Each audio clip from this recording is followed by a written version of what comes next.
Hello people, in this video we want to look at pulse. So basically what is pulse and where do you feel it? On the artery. So here you have the heart, right? From the heart you have aorta and then a lot of branches coming out, right? You have the subclavian, you have the external carotid, so common carotid, right? So you have so many arteries like this. So basically you're feeling the wave come from the heart, right? From the cardiac systole, the waveform of this blood column, right? That wave you will feel. So now let us say that you're feeling this artery. Mostly what you feel is your radial artery. You will palpate this radial artery over the styloid process of the radial bone, right? This is how you feel the pulse, 3 fingers. So basically, your radial artery, the pulse will arrive actually 80 milliseconds after the cardiac systole. So this you can understand, right? It takes some time to travel from here to here. It is not a very big thing. So whenever you feel a pulse, what and all will you, how will you present it? You will feel my pulse, or you have to report, how is my pulse? Rate. You will say the rate is, what is the rate? Usually it will be 60 to 100, okay? If it is less than 60, bradycardia. If it is more than 100, tachycardia, you will say. So basically you will say the rate is normally 60 to 100, okay? Then you can say whether it is in athletes it can be bradycardia, guys. Anyways, that is physiological bradycardia can be there. Now you will tell the rhythm. What will you tell about the rhythm? Rhythm is regular, right? You will say. So there's a beat here, the next beat is here, the next beat is here, right? The next beat, the next you're getting here. So it is kind of regular, right? If I put one extra beat here, it is irregular, right? So you will say rhythm. Rhythm is regularly regular, right? Or regularly irregular, or it can be irregularly irregular. So many things are there, okay? So we will come to that. Then coming to volume. Volume you should say. What is the volume? What is the volume of this pulse, right? So volume, it's high volume or low volume, right? You have to talk about this. Usually when the pulse pressure is greater than 60 millimeter, it is a large volume pulse. So pulse pressure means what? The difference between the systolic and the diastolic, okay? Then coming to character, you have to tell how is this pulse? What is the character of the pulse? There are many types of pulses, you know. There is an anacrotic pulse, there's a collapsing pulse, there's a pulsus bisferens is there, then you have pulsus dicroticus, then you have pulsus alternans, pulsus bigemins, so many pulses paradoxus. So there are so many types of characters which we have to look at. Then whether you felt the pulse, all the peripheral vessels means what? This is also peripheral only, right? So basically, there are many types of peripheral pulses. See, this is carotid pulse they are feeling, okay? One at a time, one side at a time they are doing. Then they are finding brachial pulse here. Brachial pulse, either you can do it like this, right? Or they are doing it like this. 2 ways of doing brachial pulse they have told you. And this is your posterior tibial pulse, okay, behind the medial malleolus. And this is how to feel the dorsalis pedis pulse, basically between the in the first intermetatarsal joint in that space, okay, you will find the dorsalis pedis artery pulse. So those are all the peripheral pulses, okay? Did you feel all the pulses? Then you have to say, is there any delay, radiofemoral delay? According to this table, radial it will come after 80 and femoral will come after 75, kind of same. So there should usually be no delay, okay? Condition of the vessel wall. How is the vessel wall? So if this is the artery you're feeling, you will say vessel wall not felt. If you feel it what, it could be thickened, is it? So you will say vessel wall not thickened, not felt, etc. Okay. Now guys, let us look at how to, we'll speak more about the rate, pulse rate. Basically we told you 60 to 100 is normal. You will actually do 1 full minute you should count, okay? You should wear your watch and go to the clinics, and while you should always wear your watch which has seconds hand, and for 1 full minute you should count and then you should report the pulse. If it is less than 60 it is bradycardia, if it's greater than 100 it is tachycardia. So why can there be sinus bradycardia? We just now told you in athletes, etc. In sleep also there can be bradycardia. Okay, and then why will they have pathological bradycardia? So many causes are there. Then tachycardia. If it is tachycardia, why will there be tachycardia? In emotion, exertion, I think I'm always in this state. So always I have tachycardia. Okay, but I don't think it's physiological. It's almost gone beyond physiological. I feel always stressed. Okay, pathological. So pathological, so many causes are there for tachycardia. Now, let us go to what is this terminology called as pulse deficit. Pulse deficit means what? There's a difference between the heart rate and the pulse rate. This is very, very strange, right? Because there shouldn't be. We are trying to check the heart rate via the pulse. But if the heart rate is different, how do you know the heart rate? You'll have to put the stethoscope and count the heart rate, right? Pulse, you can use your fingers and find. But if there's a difference between these two, what does it mean? So the heart is here, the aorta and some peripheral. Here you're counting, but you're getting a difference between this and the heart beating. So that can happen if there's an atrial fibrillation. So it is beating with a fibrillation. Ventricular premature beats, some premature beats.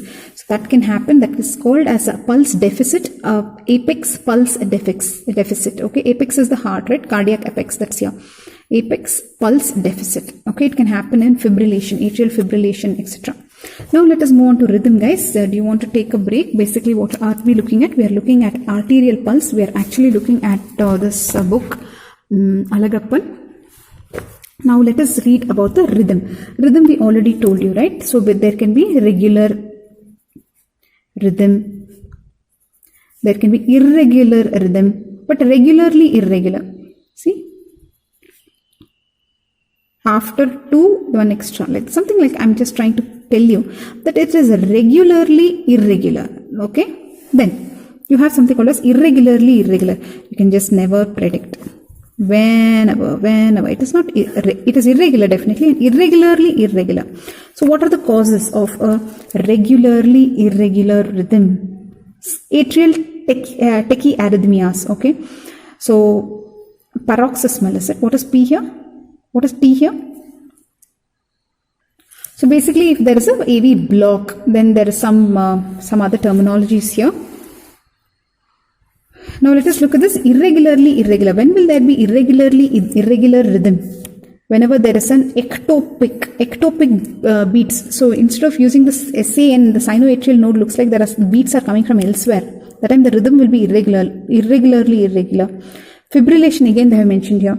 So I think fibrillation, if you mentioned, this is for deficit also they told you, right? For pulse deficit also it can happen. Tachyarrhythmias, same thing. Here also they told tachyarrhythmia. So what is different between this tachyarrhythmia and different? With varying AV block.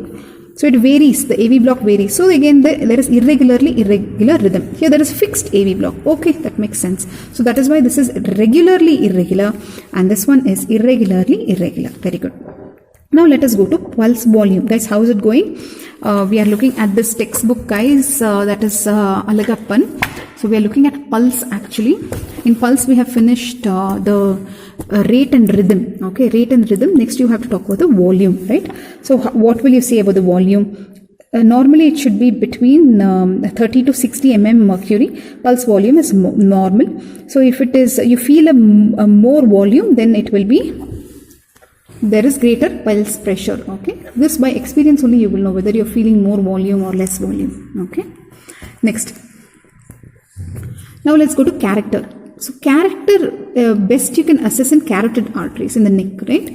So there is something called as hypokinetic pulse, small weak pulse, and there are some causes for that. Then you have anacrotic pulse, that is parvus e tardis. I think it is difficult to understand unless we look at the normal carotid pulse, the waveform. Look at this normal carotid pulse. Look at this one. What are they showing here? There is a P wave, D wave, right? So this is the peak of the systole. When you keep your finger on the artery, you should actually feel this, isn't it? Rising, tuck, it will hit and come down. So this is an ejected wave, reflected wave. Okay. So what are they telling here? P is the percussion wave. Okay. Incisura or dicrotic notch. Okay, this is the dicrotic notch and this is the dicrotic wave.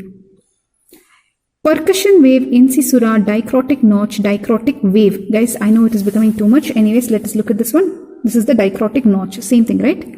This is the dicrotic notch and this is the dicrotic wave. And with respect to heart sound, they have shown here S1 is here and S2 is here. This entire thing is S2, isn't it?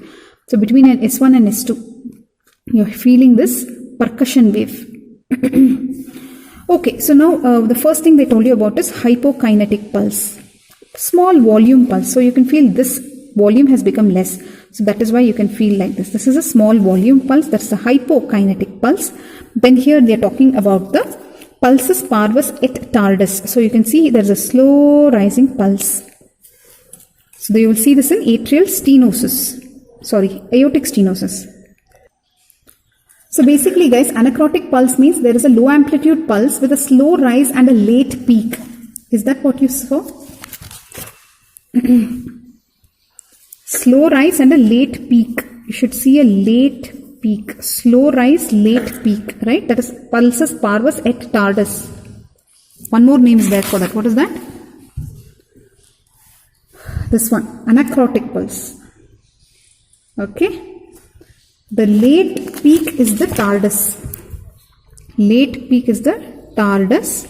Slow rise is the parvus. Parvus. And this is actually called as anacrotic pulse. Okay. Okay guys, the next pulse is the large volume pulse. This is also called as the hyperkinetic pulse. You will see if there is high output, right? From the heart if there is high output. That's pretty simple. Look at this collapsing pulse or water hammer pulse. There is a rapid upstroke and rapid downstroke. This is also called as Corrigan's pulse or something. This is, you will see it in aortic regurgitation. This is how you feel for the collapsing pulse. Basically, normally only they will be checking the radial pulse and suddenly they lift the hand and they will feel for the collapsing pulse. Okay. Pulse is Bispherian pulse. Basically, you have double peak in systole. You can see one peak here and one peak here. This you will see again in aortic regurgitation only. But whenever there is severe aortic regurgitation or there is a stenosis, aortic stenosis with the aortic regurgitation, and also in HOCM, Bispherian pulse. Okay. Next, what is this? Dicrotic pulse. Di means two. Two peaks you have. Dicrotic pulse, one in systole and one in diastole. You can look at all the causes here. One reason, if you want to remember, you can remember left ventricular failure. Left ventricular failure. Okay. Dicrotic pulse. Now, let us move to this one. Pulse is alternance. Alternance. So, basically, one is, there are two peaks I feel, but the one is at a higher level than the other. Alternating small and large volume, they are saying. Again, this is LVF only, severe LVF part. Okay. Pulse is alternance. So many types of pulses, isn't it? You should learn how to feel all this. Now, last one we are going here. Pulsus paradoxus. Pulsus paradoxus, guys. What do you feel here? Look at this wave. First it's more, then it's looking less, then again increase. So pulse volume reduced during inspiration. They're saying this is only one inspiration. So much changes there, is it? Okay, this is the inspiration. It reduces during inspiration. Right? It reduces during inspiration.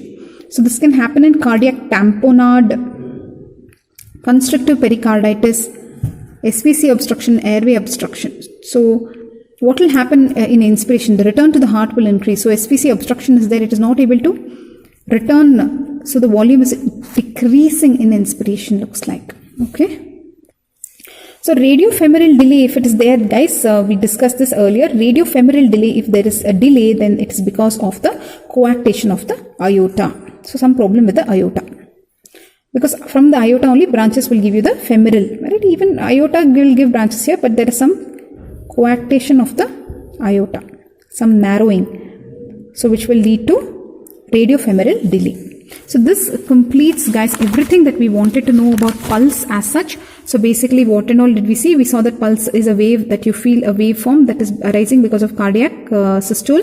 Basically, what and all you will tell about the pulse. You talk about the rate, the rhythm, the volume, the character, whether you feel it in all the peripheral vessels, radiofemoral delay, if it is there, what is the condition of the vessel wall. This much you have to tell about a pulse means this much you have to basically tell. Any history taking, whenever you're describing pulse of the patient, you will say, like example, 60 beats per minute, regular rhythm, normal in volume, character, and then you will say there is no radial delay, no radiofemoral delay, all peripheral vessels are felt, the vessel wall condition is normal, or you can say the vessel wall is felt, not thickened, right? This is what you will say. Usually pulse rate will be equal to the heart rate, but if heart rate is different and pulse rate is different, it is called as pulse deficit apex pulse deficit, it is called as. This can happen because of atrial fibrillation or ventricular premature beats. In this, we told you about the radiofemoral delay. If radiofemoral delay is there, it can be because of coarctation of aorta. Okay. Then we went to pulse rate. We saw 60 to 100 it should be. Causes of sinus bradycardia and sinus tachycardia we have seen, right? Then we looked at the rhythm. Rhythm, basically it will be regular, right? But otherwise it can, if it is irregular, it can be irregularly irregular, or it can be irregularly irregular. So if it is regularly irregular, it can be because of atrial tachyarrhythmias with a fixed AV block, etc., etc. Or it can be irregularly irregular if there is a same thing, when atrial tachyarrhythmia with a varying AV block, or if there's ectopics. Okay, that is the heartbeats are the stimulus is coming from the wrong place, ectopic. Now coming to pulse volume, you can have normal volume, large volume, or small volume. Okay, then coming to character, what are the types of character you saw? You saw, let's go with the image. This is the normal pulse character. You have percussion wave, then you have a incisura or the dicrotic notch, and then here you have the dicrotic wave. So this is the peak of the systole they are seeing here. Ejected wave, and this is the reflected wave. So this is the normal carotid pulse. It comes between the S1 and S2 looks like. Okay, and the notch is happening at S2 or after, at A2 actually, something there, right? So basically the different types of abnormal pulses. Look at what you saw till now was normal. Now look at abnormal. You saw the hypokinetic pulse, which is small volume.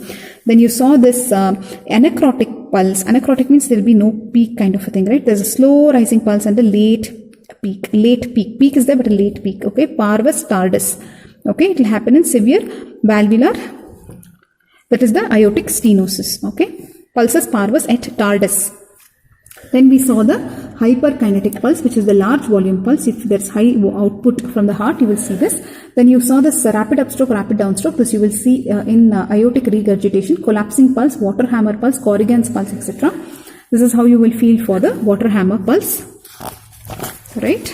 Then you saw the Bispherians pulse. This is in HOCM, you can remember, or severe AR. There is double peak and systole, two Bispherian pulse. Okay. Then this one is, again, there are two pulses, but one at systole and one at diastole. This is the dicrotic pulse in left ventricular failure. You will see this. Then we saw this pulse, which is large volume, small volume.